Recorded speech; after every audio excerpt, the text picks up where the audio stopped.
Apa saja upaya yang dilakukan perusahaan untuk mencegah penularan COVID-19 di lingkungan kantor atau pabrik? Selamat berjumpa kembali. Saat ini saya ingin menjelaskan sedikit mengenai apa saja yang sudah dilakukan oleh Noyorono Group di dalam masa pandemi ini. Jadi apa yang telah kami lakukan adalah sebenarnya bermula dari kira-kira bulan Februari tahun ini, di mana saat itu malah belum ditetapkan sebagai masa COVID di Indonesia, tetapi di luar negeri sudah mulai. Kami pun sudah mengantisipasi dengan membentuk rencana-rencana apabila ini menjadi sebuah pandemi, gitu ya. Jadi sudah dibentuk tim gugus tugas dengan ketuanya secara nasional, kemudian juga ada prosedur-prosedur, bahkan tahapan-tahapan tergantung dari tingkat emergency daripada kondisi, mulai dari tahapan yang paling ringan, tahap sosialisasi, APD, kesehatan, cara hidup sehat, dan lain sebagainya, sampai kepada tahapan terakhir, kalau seandainya Indonesia itu di lockdown, kami pun sudah punya prosedurnya untuk mengantisipasi hal ini dengan prosedur lockdown, gitu. Baik, bagaimana penerapan protokol COVID-19 di lingkungan kantor? Apakah perusahaan membentuk semacam Satgas COVID-19? Apa saja sarana dan prasarana yang disiapkan perusahaan? Nah, kami menerapkan protokol COVID itu dengan sangat-sangat berhati-hati. Ini semata-mata ada dua hal. Yang pertama untuk menjaga keberlangsungan usaha dari perusahaan. Yang kedua untuk melindungi konsumen kita sendiri. Ya, karena bagaimanapun juga kami sebagai produsen daripada consumer goods yang cukup besar di Indonesia, kami juga harus bertanggung jawab terhadap konsumen kita agar konsumen kita itu bisa terlindungi dan merasa nyaman menggunakan produk-produk kita. Oleh karena itu semua protokol yang disyaratkan pemerintah sudah kami lakukan. Bahkan lebih dari itu, kami membuat tempat kerja kami menjadi benar-benar aman untuk memproduksi produk-produk kami. Baik, apa sanksi yang diberikan perusahaan kepada karyawan yang tidak menerapkan protokol COVID-19? Di dalam prosedur kami memang menetapkan dan mengharuskan semua karyawan untuk patuh pada peraturan-peraturan serta prosedur COVID yang ada.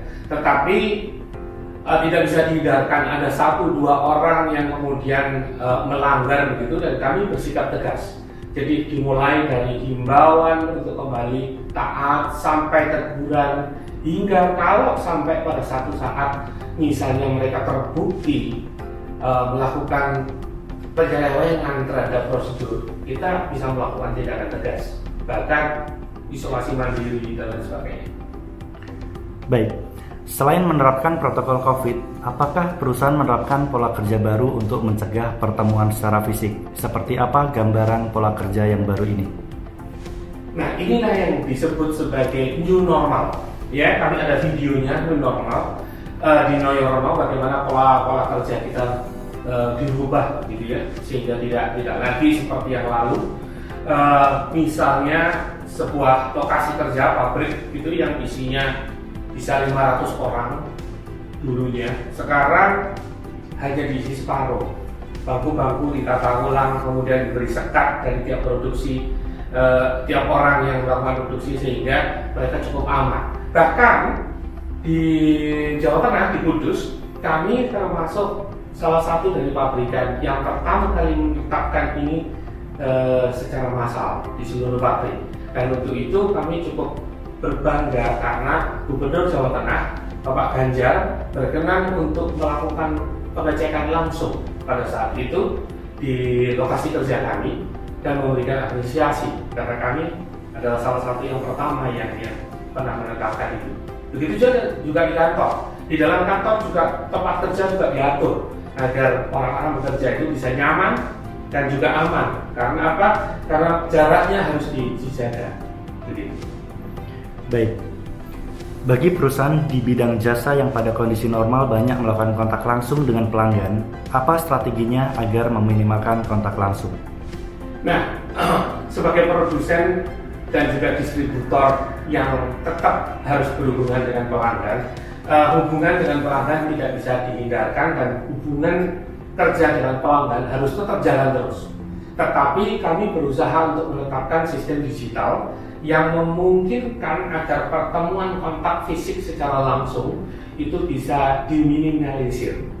Ya, tentu saja tetap ada, tetapi itu pun dengan protokol kesehatan di mana kami pun menyediakan APD kepada mereka, memberikan masker, memberikan partisi dan sebagainya, sehingga meskipun kami harus bertemu dengan beberapa dari mereka, kami pun masih memenuhi prosedur kesehatan. Tetapi kalau itu bisa dihindarkan, kami masih punya sistem digital yang bisa kita pakai untuk berhubungan langsung dengan para pelanggan itu. Baik. Jika perusahaan menjual produk, bagaimana memastikan produk yang didistribusikan tidak terkontaminasi oleh virus corona? Baik, kami sebagai produsen FMCG gitu ya, yang bertanggung jawab dari sejak produksi, kami sudah menjaga agar semua material disimpan dengan baik, proses produksi juga sesuai dengan prosedur COVID. Bahkan sampai barang ini dikonsumsi, jarak waktu antara barang selesai diproduksi dikemas dalam kemasan yang melindungi produk kami sampai kepada di tangan konsumen. Kami mempunyai jeda waktu yang cukup dan sudah diatur dalam sistem supply chain ini agar konsumen benar-benar bisa merasa nyaman bahwa produk yang mereka konsumsi itu terbebas dari kontaminasi. Baik. Apakah ada hal-hal beyond compliance yang dilakukan perusahaan dalam menerapkan protokol COVID? Misalnya membagikan masker gratis kepada karyawan, memberikan vitamin kepada karyawan, menyediakan kendaraan antar jemput bagi karyawan yang tidak memiliki kendaraan sendiri, bahkan menyiapkan SOP jika ada karyawan yang tertular. Ya, kami di pabrik bekerja sama dengan beberapa rumah sakit untuk tanggap darurat seandainya ada yang terdampak, gitu ya. Kami juga membagikan masker kepada karyawan, juga kepada lingkungan di sekitar. Kami bekerja sama dengan Polres, dengan Pemda setempat untuk bisa mulai membagi-bagikan hand sanitizer untuk lingkungan, alat cuci tangan dan lain sebagainya. Ini semua kami lakukan untuk membuat komunitas di sekeliling pabrik dan juga karyawan internal maupun konsumen-konsumen kita merasa nyaman dan terlindungi. Baik, bagaimana hasil dari semua upaya di atas? Dari sisi karyawan, apakah semua terlindungi dan tidak ada penularan? Dari kinerja bisnis, apakah COVID-19 menurunkan kinerja bisnis?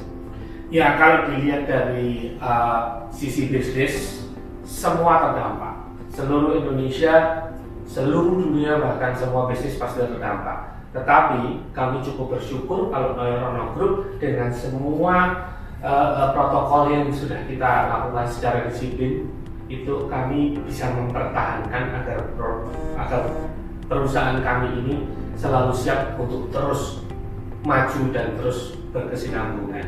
Karena bahkan kami pun di dalam masa pandemi ini malah bisa melahirkan produk-produk baru yang lebih relevan untuk konsumen kami. Jadi semata-mata untuk bisa membuat agar bisnis kita bisa bertahan di masa pandemi ini.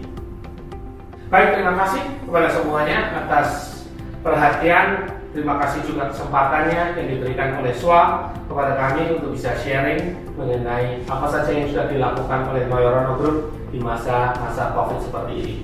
Harapan kami agar masa ini segera berakhir dan kami pun berdoa untuk Anda semua agar kami semua bisa dihindarkan dari bencana COVID ini terhadap diri kita masing-masing.